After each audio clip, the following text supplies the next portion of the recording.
committee to investigate the January 6th. In Washington, a congressional panel will resume on Wednesday over accusations that Donald Trump was actively involved in an attempted coup that led to the storming of Capitol Hill on January 6 last year.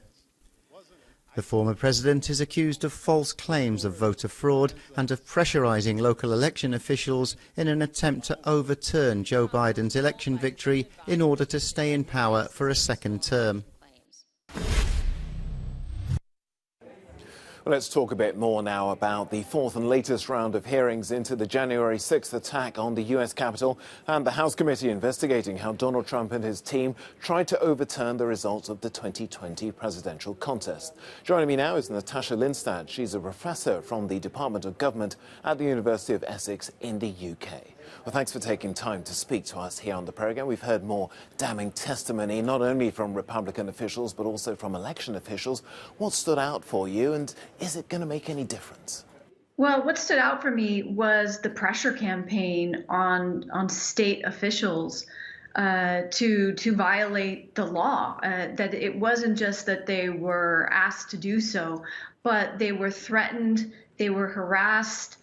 They face all kinds of bullying, and not just state officials, but also election day workers.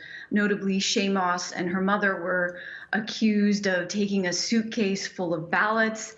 They faced death threats. They were told that they might even have to relocate, that their lives were in danger. And this was all part of Donald Trump's plan to overturn the election, that he didn't care that these individuals were facing all of this harassment. And it just shows the extent of which he was willing to go to try to somehow do this executive power grab and stay in power unlawfully. Now, I here also wanted to ask you another question about the big story coming from stateside. That's that deal, that bipartisan deal over gun control. Just how significant is that, or is this as far as it is going to go? Well, it's significant in the sense that it's been almost impossible to get through any kind of legislation to have better gun control laws. And this has been something that has been a problem for the last several decades.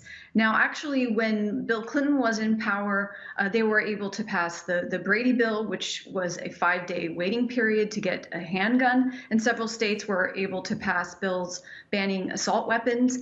But it's been very difficult since then to pass anything. There's been gridlock, there's been complete paralysis.